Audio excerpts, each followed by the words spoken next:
Gue pengen ngebahas hal apa saja yang aku ketahui tentang intermittent fasting. Maksudnya seberapa jauh progres diet aku. Ya, jujur deh, aku harus mengakui bahwa aku pengen membangun sebuah kebiasaan bagus, yaitu menjaga pola hidup sehat, ya kan, dan membangun diet kan karena target aku tuh ada di 70 kilogram dan aku ingin membangun otot kaki supaya aku bisa mukul. Seenggaknya tuh aku bisa main minimal bisa main volley dengan proper, ya kan. Nggak perlu. Tapi gini, kalau harus main volley dengan proper itu kan otot lutut, maksudnya lututnya harus kuat gitu dan juga harus disupport sama beban tubuh yang lumayan ringan gitu loh, jangan berat-berat banget karena kalau terlalu berat nanti beban di lutut itu akan sangat gede dan itu akan melukai lutut dan itu pernah terjadi dulu waktu masih bobotku itu 90 kilogram, aku paksain untuk lompat itu beneran sakit. Nah, rencana aku untuk apa ya, my plan untuk menurunkan berat badan aku dan meningkatkan kekuatan otot kaki aku itu yang pertama adalah aku jelas akan memanfaatkan intermittent fasting. Itu adalah metode di mana kita itu berpuasa. Itu metode diet ya. Itu salah satu metode diet di mana kita itu berpuasa tapi puasanya itu hanya puasa nggak makan, cuman minum. Nah, tapi itu ada jendela makannya. Jadi kayak gini, gambarannya adalah ketika kita punya 24 jam gitu. Nah, jam 1 siang sampai jam 3 sore itu kan jendela makan. Jadi cuman ada 3 jam itu kita boleh makan apapun bebas, ya kan? Entah itu ikan, es krim, apapun dan sebagainya, ya kan? Entah apa sugar juga, gula. Tapi setelah jam 3 kita bablas Kak, jam 3 sampai jam 12 lagi. Jadi selain 3 jam jendela makan itu, kita nggak makan apa-apa, nggak ngemil, jadi nggak memasukkan apapun yang bentuknya itu makanan, ya atau jajanan gitu. Kita hanya boleh minum minuman yang air atau teh pahit atau juga kopi pahit. Yang penting adalah non gula, ya kan? Intinya adalah non gula. Karena apa? Ini ada alasan yang sebenarnya itu sangat realistis banget karena ini hasil dari penelitian bahwa apa yang sebagai sumber lemak, sumber energi manusia itu adalah gula dan gula itu bisa berasal dari gula minuman itu, gula pasir dan sebagainya, juga berasal dari karbohidrat. Nah, sebenarnya di dalam tubuh karbohidrat dan gula itu nanti akan dirubah menjadi kayak semacam glukosa gitu ya, glukosa, gula dalam darah ya kan, itu namanya. Terus nanti glukosa itu kalau kita bergerak atau beraktivitas itu akan menjadi bahan bakar sebagai sumber energi. Nah, glukosa itu kalau kita terlalu banyak glukosa di dalam tubuh dan kita tuh kurang aktivitas, itu nanti akan dirubah oleh tubuh menjadi lemak. Kenapa seseorang itu menjadi gendut? Karena glukosa yang menumpuk itu berubah menjadi lemak dan lemak itu akan melarkan tubuh kita. Itulah asal muasal dari glukosa. Nah, target dari intermittent fasting itu adalah membatasi asupan glukosa, tapi kita juga nggak dehidrasi karena kekurangan air, kita masih bisa minum. Itu menurut aku salah satu yang paling cepat ya untuk menurunkan berat badan. Karena aku udah nyoba bulan lalu dan itu beneran aku dari 89 itu bisa turun jadi 82, hampir 5 kilo ya kan.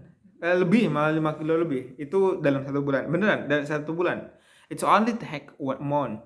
Tapi beneran aku nggak makan nasi ya kan. Aku pokoknya bener-bener 1 bulan itu menghindari karbohidrat ya kan, dan ya itu beneran beneran susah kalau nggak terbiasa untuk nggak makan karbohidrat karena kita juga harus makan kentang juga kan, maksudnya sayur-sayuran gitu ya, harus asupan terus, tapi juga disuruh untuk makan yang daging-dagingan gitu. Nah ini sebenarnya yang jadi problematik itu adalah makanan daging-dagingan ini karena mahal tuh bagi kita yang makhluk jelata ini, makan daging-dagingan itu mahal. Kalau apa ya, ayam segini aja ya udah 10.000 gitu, itu nggak kenyang cowok, gimana itu.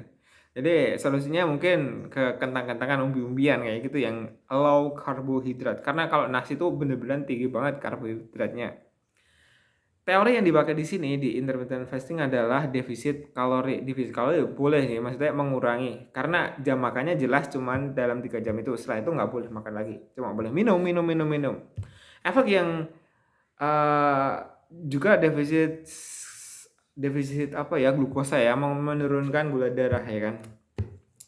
Itu. Jadi terus menghindari makan malam. Sebenarnya kalau kita disiplin sama jendela makan itu kita udah bisa menghindari makan malam. Karena kalau di jam makan malam itu nanti akan apa ya, ada namanya insulin apa gitu.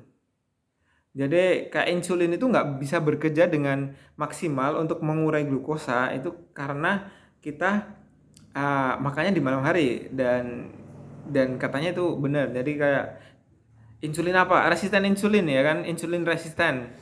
Jadi insulin itu nggak bekerja dengan baik ketika malam hari gitu. Itu hasil penelitian dan gue harus mempercayai itu. Terus yang kedua, setelah makan terlalu kenyang itu juga menimbulkan resisten insulin. Jadi kalau makan jangan kenyang-kenyang, secukupnya aja. Kamu bisa melihat diri kamu itu masih penuh banyak lemak, artinya sebenarnya kamu bisa berdiet dengan cuma makan satu kali tok, itu sebenarnya udah cukup bisa untuk mengurangi lemakmu. Karena lemak dalam tubuh itu kalau dibalik itu nanti akan menjadi energi gitu kan. Prosesnya dibalik itu nanti akan jadi glukosa terus jadi energi. Itu prosesnya. Itu gimana? Oke. Nah, tapi untuk membangun kebiasaan kan memang agak susah ya kalau sendirian. Makanya kita butuh sebuah sistem. Sistem namanya sistem uh, membangun atomic habit ya kan, untuk membangun kebiasaan yang baik. Yang pertama kita punya tujuan ya. Tujuan ya udah nggak apa-apa. Kita punya tujuan pola hidup sehat, oke nggak masalah. Kita caranya lari ya lari boleh, kita lah jogging kan kayak gitu, dibangun kebiasaannya, nggak usah yang saklek-saklek, pokoknya dibuat mudah, nggak usah langsung yang 3 kilometer 5 km, jangan, pokoknya sekuatnya aja, semampunya aja dijalani. Terus yang kedua nanti juga kita perlu fitness, kita perlu membangun massa otot, karena kalau lari yang diserang itu cuma kakinya toh, kita badan bagian atas itu kurang kena gitu, makanya kita harus berimbang. Olahraganya tuh ngepusnya itu juga berimbang, tubuh bagian atas juga termasuk. Itu yang jelas itu, kurangi makannya, defisit kalori, defisit makanan, terus kita ngepus olahraganya biar otot sama tulang kita tuh kuat gitu. Itu. Terus kita harus juga rajin mencatat perkembangan kita, karena ada orang di buku Atomic Habits itu mengatakan kalau kita tuh rutin mencatat perkembangan kita, kita tuh akan merasa senang bahwa oh ini ada progresnya, apa yang aku lakukan ini ternyata membuahkan hasil gitu loh, nggak sia-sia. Kalau kita nggak mau mencatat, kita nggak tahu progres kita tuh sampai mana. Jadi inti dari mencatat itu bukan untuk mengacu dan apa ya 100% bahwa harus turun enggak, tapi kita harus tahu perkembangan kita tuh sampai mana. Apakah apa yang kita lakukan itu bisa dan berhasil atau enggak. Jadi semacam bahan evaluasi seperti itu. Oke. Itu dua hal tentang intermittent fasting yang progresnya ingin aku lakukan hari ini. Dan persiapannya aku udah beli sepatu, udah siap sebenarnya, udah siap jalan, udah siap lari. Cuman gara-gara keseringan hujan belakangan ini jadi jarang lari. Nah, ini penting juga untuk mencari alternatif olahraga di mana kita tuh bisa olahraga yang meskipun dilakukan di dalam rumah itu tetap memberikan dampak yang lumayan gede buat diri kita, karena kita nggak bisa ngapa-ngapain kalau hujan, jujur ya kan, kita nggak bisa ngapa-ngapain kalau hujan, kita harus bisa memproses diri kita sendiri gitu, memecut diri kita sendiri supaya kita itu jadi lebih semangat lagi untuk olahraga demi tubuh yang sehat.